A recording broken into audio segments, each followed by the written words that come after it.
अनंत श्रद्धा ने लिखा है,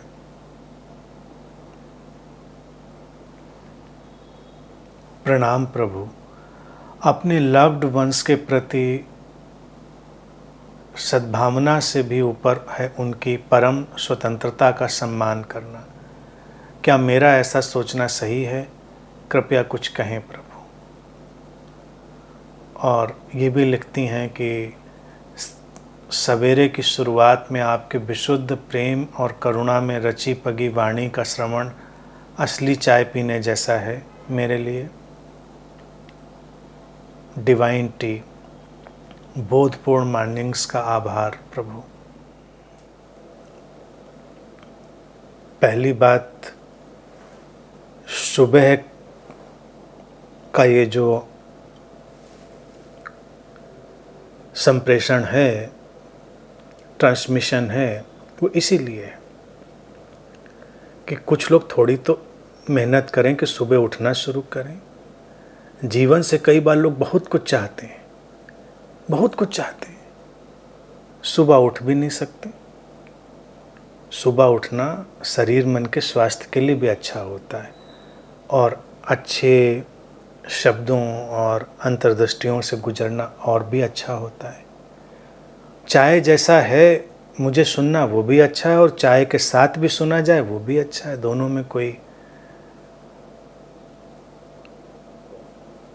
टकराव नहीं है। कभी कभी अच्छी सी चाय लीजिए, उसके साथ बैठकर इत्मीनान से एंजॉय करिए, सुनिए, वो भी अच्छा लगेगा। और वो बिल्कुल चाय लग रही है तो और अच्छा है, चाय का झंझट भी बच रहा है। जीवन में तो जितने कम झंझट हो उतना ही अच्छा है।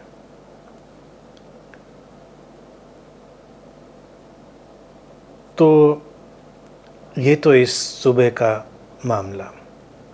बाकी जो लिखा है कि अपने लव्ड वंस के प्रति सद्भावना से भी ऊपर है उनकी परम स्वतंत्रता का सम्मान करना।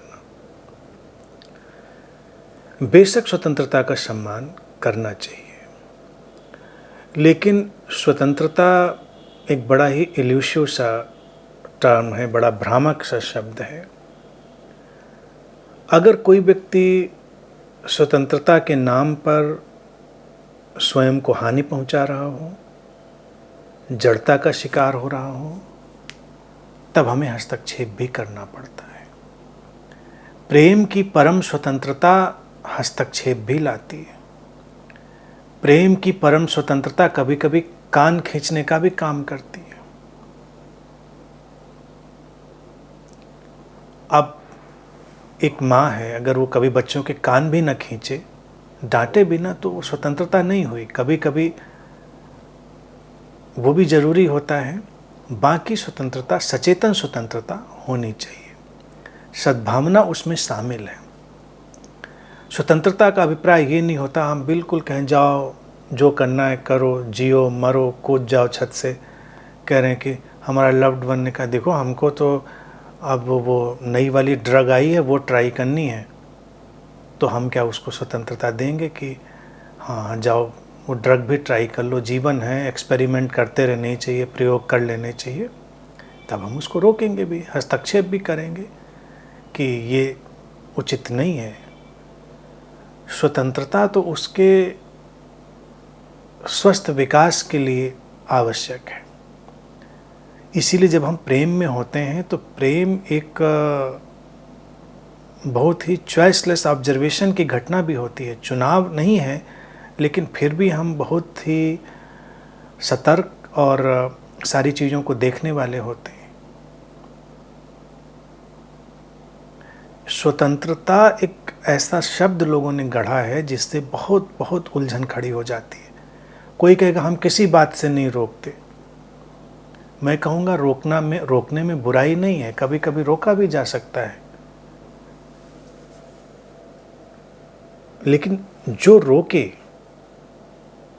बस उसमें बस यही बात है, वो ज़्यादा सचेतन हो, ज़्यादा समझदार हो, उसको जीवन की समझ अधिक होनी चाहिए, तो उसके रोकने की सार्थकता भी है। इसीलिए प्राथमिक रूप से स्वतंत्रता अच्छी है। अब जैसे रोकने की ही बात हम कहें, हमारे लव्ड वन में एक व्यक्ति ऐसा हो जो न्यूरोटिक हो चुका है, मानसिक रूप से उसका कुछ अजीब सा उलझाव और जटिलता पैदा हो गई, वो भी बात बात पर रोक सकता है, नहीं ये नहीं ठीक है, वो नहीं ठीक है। लेकिन उसकी जो स्थिति है पहले ये हमको देखनी, अगर वो न्यूरोटिक है तो उस विक्षिप्तता में रोकता चला जाएगा। जैसे पैरानोइया का शिकार हो जाए कोई व्यक्ति, हमारा लव्ड वन है और उसको हमारी सुरक्षा की बड़ी चिंता है, अपने लिए होता है, दूसरों के लिए भी होता है। पैरानोइया में उसको लगे देखो बहुत खतरा है, लोग तुम्हारे पीछे लगे हुए हैं, दुश्मन लगे हैं, तुम्हें नुकसान पहुंचाना चाहते हैं, घर से बाहर नहीं निकलना, घर से बाहर नहीं निकलना है, मोबाइल साथ नहीं रखना है, मोबाइल लोग हाईजैक कर लेते हैं, दूर से मोबाइल में वो मैसेज डाल के ब्लास्ट कर देते हैं, नहीं मोबाइल दूर रखना, ये नहीं करना, वो नहीं करना। पैरानोइया का शिकार है। तब क्या हमें ऐसे व्यक्ति की बात माननी होगी? तब हमें उसकी चिकित्सा करवानी होगी, काउंसलिंग करवानी होगी, क्योंकि ये सारी बातें विक्षिप्ततापूर्ण हो जाएंगी। लेकिन अगर कोई व्यक्ति हमारे प्रियजनों में प्रबुद्ध है, बहुत ही ठहरा हुआ है, सुलझा हुआ है, शरीर मन से स्वस्थ है, तब उसकी बात कभी कभी माननी भी अच्छी होती है। वहाँ पर अपनी स्वतंत्रता को थोड़ा रख भी देना होता है कि अगर उसने कहा कि देखो ये काम उचित नहीं है, ऐसा मत करना, और हम कहें नहीं आप मेरी स्वतंत्रता में बाधा डाल लें, लेकिन हो सकता है वो हमसे कहीं बहुत ज़्यादा अनुभवी हो, कहीं वो हमसे ज़्यादा कुछ ऐसी चीज़ देख पा रहा हो जो हम नहीं देख पा रहे हैं, तब हमको थोड़ा अलग ट्विस्ट करना पड़ता है।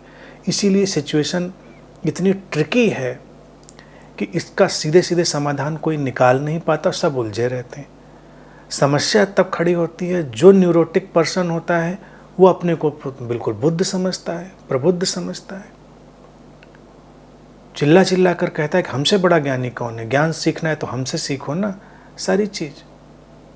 हर घर में एक ऐसा नमूना ज़रूर मिल जाता है, कभी ढूंढ कर देखें, सर्वे करके देखें, हर घर में एक ऐसा नमूना होगा जो अपने को परम ज्ञानी समझता है। वो कहता है अरे दुनिया का सारा ज्ञान तो हमारे पास है, बताओ पूछो क्या चीज़ आपको समझनी सीखनी है। अब ये थोड़ा उसका जो ट्रेस है, स्ट्रीक है, वो विक्षिप्तता की है, क्योंकि जो बात बात पर समझाने में लगा है वो संतुलित व्यक्ति नहीं है। संतुलित समझदार व्यक्ति होता है जो कभी कभी कोई बात समझाता है, कभी कभी, हमेशा नहीं। स्वतंत्रता तो आसमान में पतंग के उड़ने देने जैसी घटना होती है, कभी पतंग उड़ाई हो तो देखें, बिल्कुल वैसी घटना है।